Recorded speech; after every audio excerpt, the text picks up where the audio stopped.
Today topic is auto transformer starter. In this method, the starting current is limited by an auto transformer. To reduce the initial voltage after 80% speed of induction motor, this auto transformer will automatically disconnect from the circuit.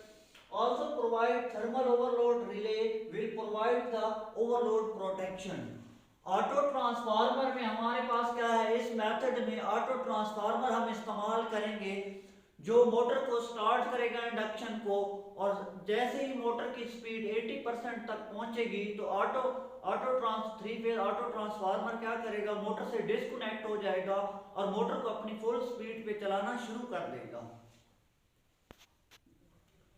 In the next part three phase auto transformer circuit diagram हम देख सकते हैं। Three phase auto transformer की circuit diagram में हमारे पास three phase supply है, red, black और blue, तीन हमारे पास फेजेस हैं। इनको हमने डिफरेंट कलर्स और डिफरेंट नाम से हमने शो किया है।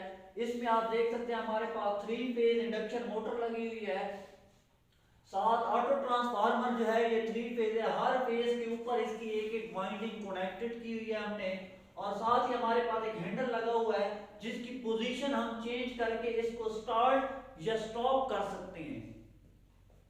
तो आप देख सकते हैं जैसे हमने पहले इस हैंडल को स्टार्ट पोजीशन पे लेके जाएंगे तो स्टार्ट पोजीशन में लेके जाने पे क्या होगा, हमारे पास फेज जो है रेड, तो ये हमारे पास डायरेक्टली जो ऑटो ट्रांसफार्मर की एक वाइंडिंग है उसके साथ डायरेक्टली कनेक्टेड है, और ये जो हमारे पास एरो है ये इसके साथ क्या है, इसके दरमियान वाली टेपिंग के साथ कनेक्टेड है।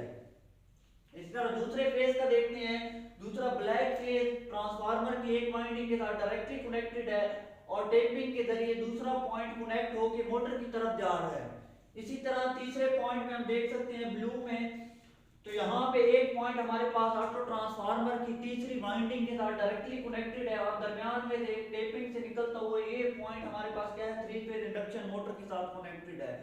जैसे हम मोटर को स्टार्ट करेंगे, स्टार्ट करने हैंडल को घुमा के स्टार्ट पोजीशन पे लेके जाएंगे तो इससे क्या होगा, मोटर स्टार्ट हो जाएगी, मोटर चलना शुरू कर देगी। तो सप्लाई का जो रास्ता होगा करंट गुजरने का वो इस फेज से आते हुए इस ट्रांसफार्मर की वाइंडिंग में से गुजरते हुए इस टेपिंग में से गुजरता हुआ इस पॉइंट में से आता हुआ एक फेज यहाँ पे पहुंचेगा। इसी तरह दूसरे फेज में जो करंट का रास्ता होगा ब्लैक फेज से आता हुआ इस वाइंडिंग में से गुजरता हुआ ऑटो ट्रांसफार्मर की सेकंड वाइंडिंग में से दरमियान वाले पॉइंट में से आता हुआ वो थ्री फेज इंडक्शन मोटर के दूसरे पॉइंट पे करंट आ जाएगा। तीसरे फेज में अगर हम देखें तो ब्लू पॉइंट जो है यहाँ से हमारे पास करंट आएगा, इस पॉइंट में से गुजरता हुआ इधर से आता हुआ इस ऑटो ट्रांसफार्मर की तीसरी वाइंडिंग में से गुजरेगा और दरमियान वाले पॉइंट से गुजरता हुआ ये थ्री फेज इंडक्शन मोटर के तीसरे पॉइंट पे आ जाएगा। और इस तरह मोटर क्या है, कुछ टाइम के लिए हमारे पास स्टार्ट होगी। स्टार्ट होने के बाद जैसे मोटर अपनी 70 to 80% स्पीड पे पहुंचेगी तो हम क्या होगा, ये ऑटोमेटिकली पोजीशन ही चेंज हो जाएगी हमारे पास हैंडल की। In the next part auto transformer, when we will move this handle at run position, what will happen, these points will connected at these points। ये जो हमारे पास पॉइंट्स हैं ऑटो ट्रांसफार्मर के साथ से डिस्कनेक्ट होकर नीचे वाले पॉइंट्स के साथ मिल जाएंगे। इस पॉइंट से ये हैंडल इस पॉइंट पे मूव कर जाएगा, इस पॉइंट से इस पॉइंट पे मूव कर जाएगा। इसी तरह सेकंड टेपिंग में ये हैंडल इस पॉइंट से इधर मूव कर जाएगा और यहाँ से हमारे पास दूसरे पॉइंट पे मूव कर जाएगा। इसी तरह जो तीसरी इसके वाइंडिंग है इसके ये पॉइंट इसके साथ कनेक्ट हो जाएगा और यहाँ से ये पॉइंट इसके साथ कनेक्ट हो जाएगा। अब हमारे पास जो करंट का रास्ता होगा वो रेड फेज से हमारे पास करंट आएगी, आते हुए इस पॉइंट में से गुजरते हुए यहाँ से गुजरते हुए इस पॉइंट में से इस वायर के जरिए थ्री फेज मोटर तक पहुंचेगी। इसी तरह दूसरे फेज में ब्लैक फेज से जो करंट आ रही होगी यहाँ से आती हुई हमारे पास इस पॉइंट पे पहुंचेगी, यहाँ से गुजरती हुई इस पॉइंट पे पहुंचेगी और ये डायरेक्टली क्या है, थ्री फेज इंडक्शन मोटर तक पहुंच जाएगी। तीसरे फेज ब्लू फेज जो है इसमें से करंट आएगी सीधा हमारे पास इस पॉइंट पे, इस पॉइंट में से गुजरती हुई यहाँ से आती हुई डायरेक्टली हमारे पास थ्री फेज इंडक्शन मोटर तक पहुंचेगी। तो ये हैंडल की पोजीशन जब चेंज होगी, किस टाइम पे चेंज होगी, जब इंडक्शन मोटर जो है 3 फेज, इसकी स्पीड 70 to 80% होगी। तो इस स्पीड पे ये हैंडल की पोजीशन चेंज हो जाएगी। चेंज होने के बाद ये मोटर अपनी फुल स्पीड पे कनेक्ट हो जाएगी, चलना शुरू कर देगी। तो यहाँ पे आप देख सकते हैं जब मोटर स्टार्ट हुई थी तो हमारे पास क्या है, 3 फेज ऑटो ट्रांसफार्मर हमारे सर्किट के अंदर कनेक्टेड था।